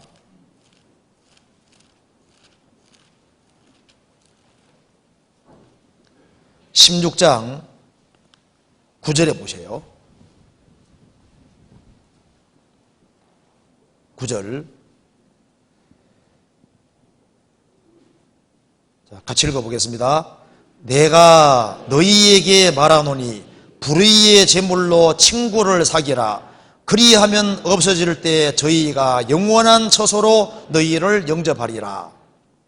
자, 주님께서 말씀하시기를 불의의 제물로 주님 뜻대로 사용하지 않던 제물로 친구를 사귀라. 천국 갈 친구를 사귀라는 겁니다. 그리하면 없어질 때 저희가 영원한 처소로 너희를 영접하리라. 자, 이거 봅시다. 네, 상이 뭐냐 하면요, 이거 봐봐요. 상의 핵심이 뭐냐 하면요, 자, 여기 이제 내가 천국에 어느 날 들어갑니다. 들어가는데 불의의 제물로 친구 사귀라 그랬죠. 그래서 내가 이제 5명의 사람을 전도해서 주님 품으로 인도했다 합시다. 그러면은 내가 천국 들어가면 5명의 사람이 주님이 영접해 주는 동시에 5명의 사람이 나를 얼마나 기쁘게 영접해 주지 않겠어요? 그런데 천국 들어가면은 삼일체 하나님이 계시고 천만 천사들이 있고 구약 시대의 성도들과 신약 시대의 성도들이 다 있는데 거기에서 이 지상에서 내가 한 일이 천상에서 영원히 드러나서 모든 사람이 다 알게 되는 겁니다. 그래서 이 사람들이 구원받을 때 누가 노력해서 구원받은지 다 드러나게 되잖아요. 그게 영광이 되는 겁니다. 그게. 그래서 그게 영원한 영광이 되거든요. 그럼 봅시다. 그럼 내가 이제 구원받았는데 내 혼자 덜렁 구원받고 덜렁덜렁 살다가 이제 중국 갔다 합시다. 그러면 내가 아무도 전도도 하지 않고 내 혼자 있다가 왔다 합시다. 그럼 주님 밖엔 영접해 주는 사람 없잖아요. 그러면 얼마나 창피하겠어요. 그렇지 않겠어요? 그래서 성경에 말씀하기를 바울 사도가 나의 상과 면류관이 뭐냐? 너희가 아니냐? 구원받은 너희가 내 상과 면류관이라고 했습니다. 성경 한번 찾아봅시다. 데살로니가 전서 3장 19절입니다.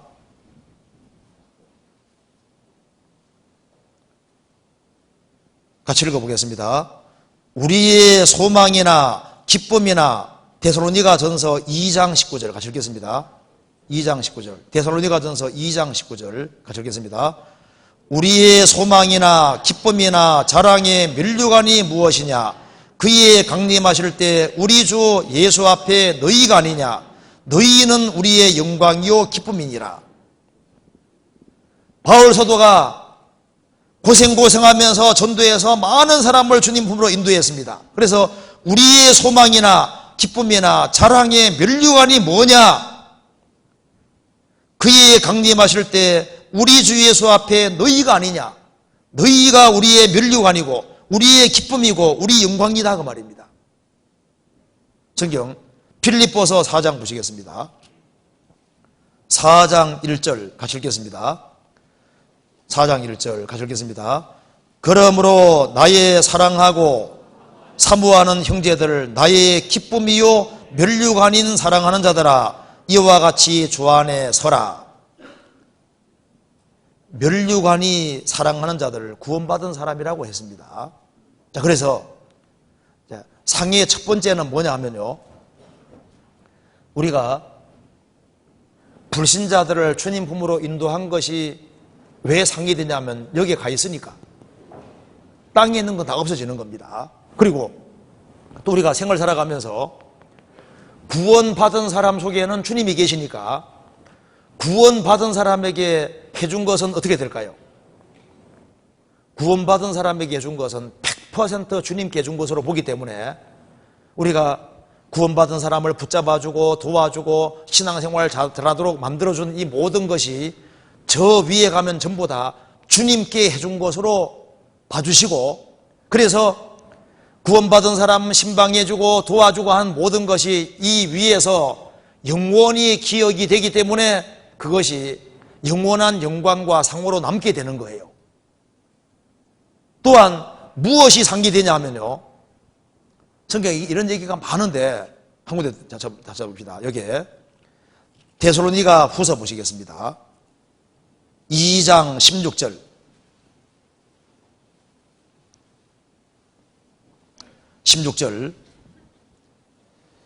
같이 읽겠습니다. 우리 주 예수 그리스도와 우리를 사랑하시고 영원한 위로와 좋은 소망을 은혜로 주신 하나님 우리 아버지께서, 이 말씀 보면은 우리를 사랑하시고 영원한 위로와, 자, 여기 영원한 위로라 했습니다.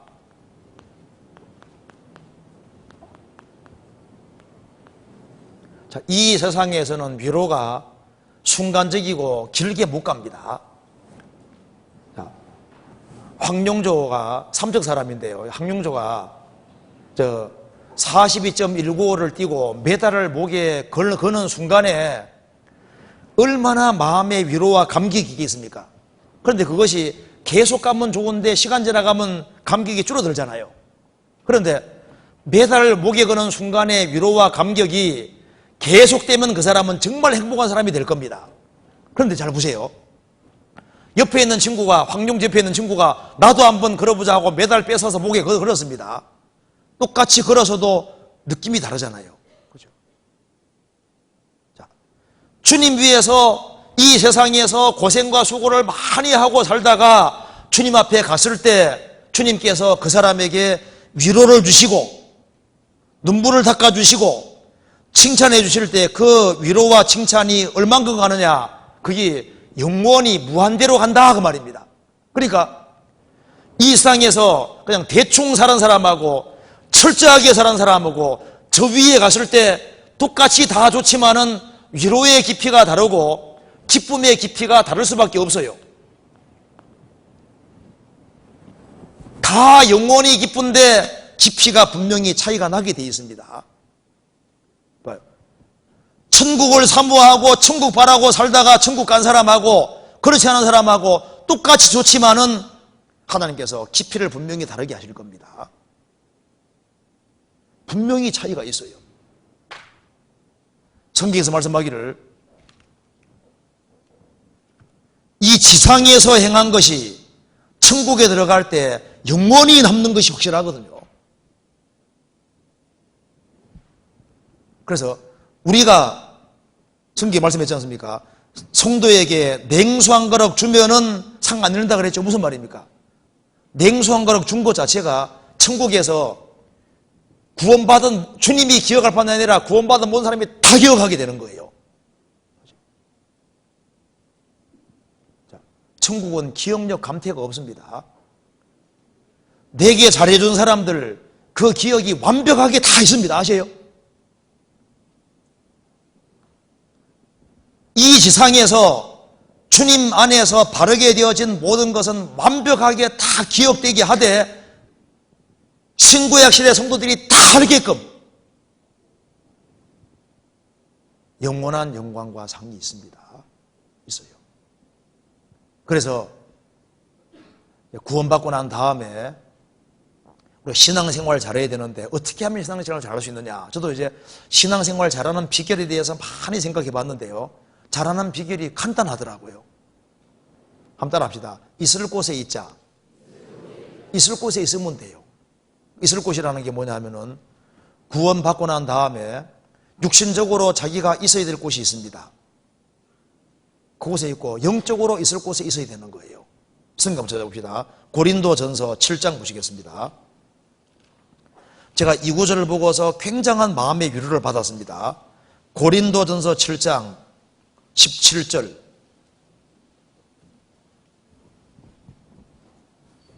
17절 같이 읽어보겠습니다. 오직 주께서 각 사람에게 나눠주신 대로 하나님이 각 사람을 부르신 그대로 행하라. 내가 모든 교회에서 이와 같이 명하노라. 20절 같이 읽겠습니다. 각 사람이 부르심을 받은 그 부르심 그대로 지내라. 제가 이 구절을 보고 왜 좋아했냐 하면요, 제가 이제 대학에 들어와서 1학년 때 구원을 받았습니다. 근데 구원받기 전에는 좀 공부를 열심히 했죠. 제가 중학교 1학년 2학기 때부터 공부를 하기 시작했는데요, 이제 습관이 붙이니까 아주 엉덩이가 땅에 딱 붙어버렸어요. 그래서 공부하는 시간 제외하고는 다 아까운 시간이 돼버린 겁니다. 그래서 공부를 열심히 했는데 이제 눈이 아파서 공부 못할 때도 있었지만은 하여튼 간에 눈만 좀 덜 아파도 계속 공부하려고 했었는데요, 대학교 1학년 때 들어와서 이제 구원을 덜컥 받아버린 거예요. 구원 받으니까 속에서 처음으로 공부해서 뭐하나 그 생각이 샥 올라오더라고요. 공부해서 뭐하나 그 생각이 올라오면서 성경 배워야 되겠다는 생각이 올라오는 거예요. 그래서 이제 교회 생활 열심히 하니까 속에 송소가 올라옵니다. 너는 학생이잖아, 공부해야지. 그래서 학생이지, 공부해야지. 공부하다 보면 속에 송사가 또 올라오는 거예요. 너는 크리스찬이잖아. 신앙생활 열심히 하면 또 학생이잖아. 마음이 왔다 갔다 하는 거예요. 나중에 성경 보니까 크리스찬은 두 가지를 다 해야 되더라니까요. 자기 육신의 일도 최선 다해서 하고 그리고 신앙생활도 최선 다해서 하도록. 그래서 여기에 17절에 오직 주께서 각 사람에게 나눠주신 대로 하나님이 각 사람을 부르신 그대로 행하라. 내가 모든 교회에서 이와 같이 명하노라. 이거 보니까 졸업은 해야 되겠구나 알겠더라고요. 공부해서 뭐하나 그 생각이 이제 들어가는데 이걸 보니까 각 사람이 부르신 그대로 행하라.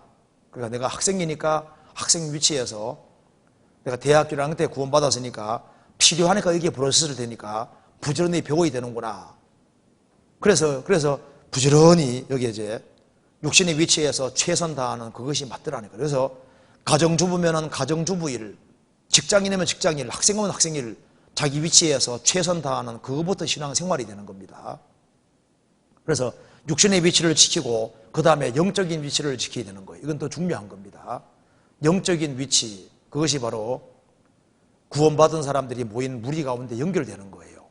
요한복음 15장 보시겠습니다. 15장 3절.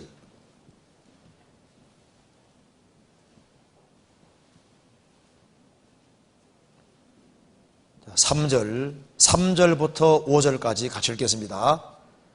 너희는 내가 일러준 말로 이미 깨끗하였으니 내 안에 거하라. 나도 너희 안에 거하리라. 가지가 포도나무에 붙어있지 아니하면 절로 과실을 맺을 수 없음같이 너희도 내 안에 있지 아니하면 그러하리라. 나는 포도나무여 너희는 가지니 저가 내 안에 내가 저 안에 있으면 이 사람은 과실을 많이 맺나니 나를 떠나서는 너희가 아무것도 할 수 없음이니라. 너희는 내가 일러준 말로 이미 깨끗하였으니 내 안에 거하라. 나도 너희 안에 거하리라. 어떤 대학생이 저를 찾아왔습니다.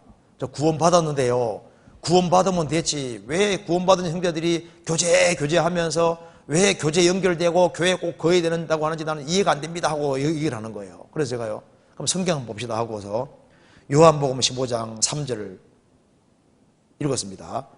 너희는 내가 일러준 말로 이미 깨끗하였으니 내 안에 거하라. 나도 너희 안에 거하리라. 내 안에 거하라는 것이 옵션 선택사항입니까? 명령입니까? 라고 하니까 보더니만 명령이네요. 그럼 어떻게 해야 되겠습니까? 그대로 해야 되겠네요. 그럼 그대로 하세요. 예, 알겠습니다. 그리고 상담 끝났습니다. 너무 기분 좋더라고요. 왜 믿어야 되느냐? 주님이 믿으라고 하신 거예요. 왜 거해야 되느냐? 주님이 거하라고 명령하신 거예요. 이거 한번 봅시다. 그래서 여기에 신앙생활은 주님 말씀하신 대로 구약시대 때 하나님이 계시고 하나님이 사람과 만나는 곳이 모세 당시는 성막입니다. 성막에서 만나 주셨고, 그 다음에는 솔로몬 당시에는 성전에서 만나 주셨고, 성전 없어지면서 예수님 오셨는데 예수님 통해서 만나 주셨고, 예수님 부활하신 이후에는 구원받은 무리가 성전이라고 했습니다. 구원받은 무리 가운데 주님이 계시는 거예요. 그래서 주님은 포도나무고 구원받은 사람은 가지이기 때문에 가지 역할은 붙어있는 책임인 거예요. 붙어 있어서 공급 잘 받으면 열매가 저절로 맺힙니다. 주님은 머리고 구원받은 무리가 몸이고 구원받은 한 사람 한 사람은 지체의 각 부분이니까 붙어 있으면 돼요. 바꿔 말하면 주님은 교회의 머리고 구원받은 무리가 몸이니까 구원받은 무리 가운데 붙으면 돼요. 그래서 가지로 붙는다 그 말은 몸에 지체로 있는다, 구원받은 무리 가운데 연결된다 그런 뜻인 거예요. 그래서 이스라엘 백성들이 출애굽을 했을 때 또 마찬가지입니다. 이스라엘이 출애굽을 할 때 성막 중심으로 진칠 때 십자가 모습입니다. 진 중앙에 여기 이제 성막이 있고 진칠 때 보면은 하늘에서 보면 십자가 모습인 거예요. 크리스찬들이 이것이 신약시대 교회의 모습인데요, 구원받은 사람은 한 무리가 되어서 인도를 받는 거예요. 그래서 주님 피로 구원받은 사람이 구원받은 무리 가운데 자리를 잘 차지하고 공급 잘 받으면은 공급받는 힘으로 기도가 되지요, 성경이 깨달아지지요, 봉사할 힘이 생기죠, 전도할 힘이 생겨 저절로 되게 돼 있는 거예요. 그러니까 이건 명령이기 때문에 잘 거하고 자리를 잘 차지하면은 주님이 바꿔주시는 거예요. 그래서 신앙생활 잘하는 비결은 딱 한 가지입니다. 구원받은 무리 가운데 딱 거하면은 신앙생활은 저절로 될 수 있게 돼 있는 거예요.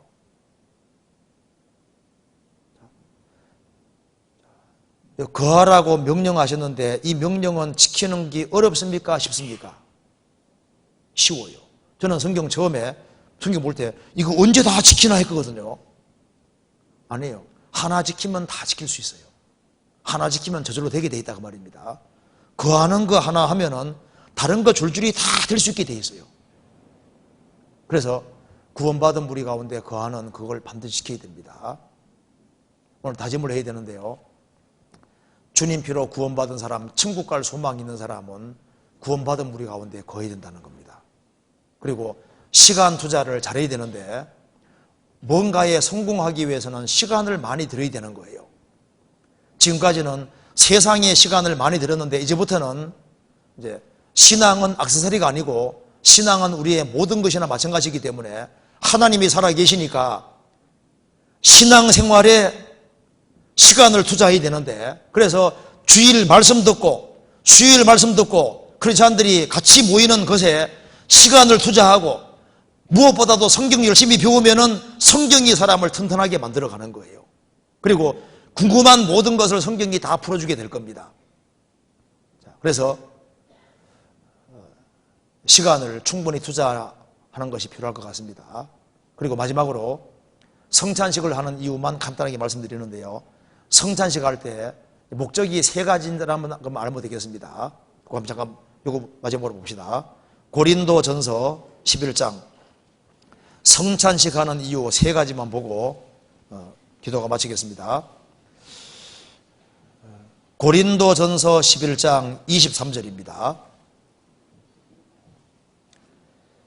내가 너희에게 전한 것은 주께 받은 것이니 곧 주 예수께서 잡히시던 밤에 떡을 가지사 축사하시고 떼어 가라사대 이것은 너희를 위하는 내 몸이니 이것을 행하여 나를 기념하라 하시고 식후에 또한 이와 같이 잔을 가지시고 가라사대 이 잔은 내 피로 세운 새 언약이니 이것을 행하여 마실 때마다 나를 기념하라 하셨으니 너희가 이 떡을 먹으며 이 잔을 마실 때마다 주의 죽으심을 오실 때까지 전하는 것이니라.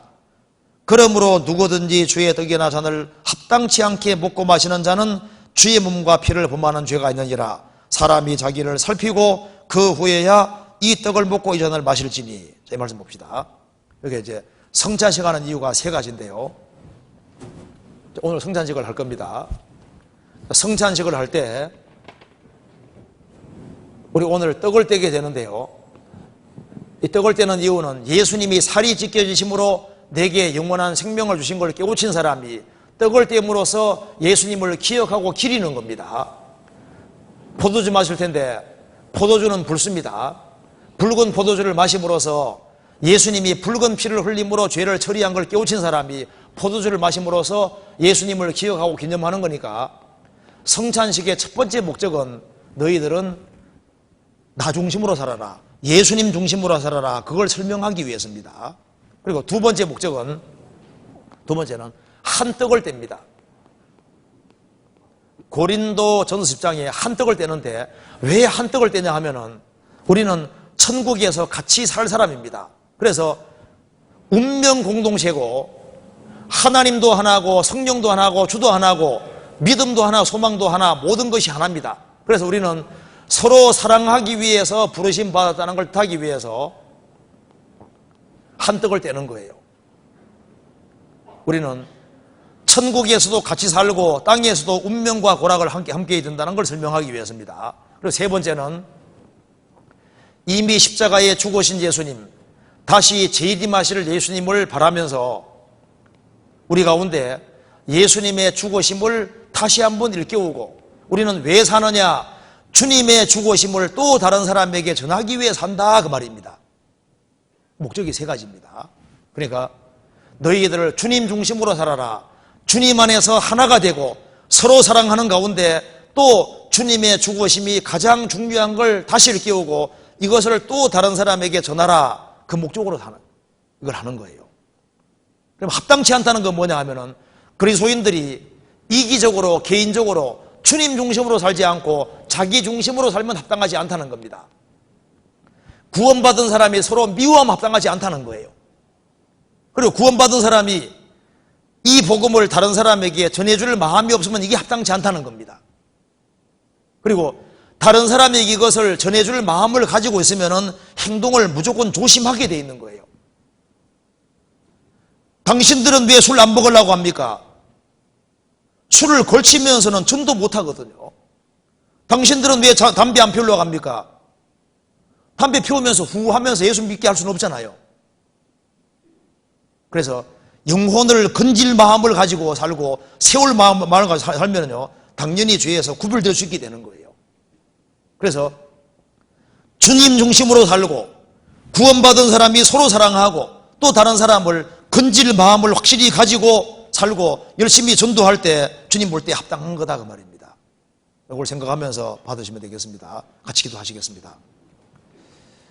자비로우신 우리 아버지 하나님 감사합니다. 우리를 위해서 주 예수 그리스도를 보내주시고 그 모배로운 피로 우리 죄를 영원히 처리해 주시고 하나님 자녀로 삼아주신 그 놀라운 은혜와 사랑을 인하여 감사드립니다. 우리 나머지 모든 생애도 주의 거룩한 말씀으로 다스려 주옵소서. 주 예수 그리스도 이름으로 기도하옵나이다. 아멘. 찬송가 하나 부르시고 성천 요한 나와주시기 바랍니다. 은혜 찬송 21장입니다. 성찬 기도는 정병기 목사님께서 해주시겠습니다. 은혜 찬송 21장.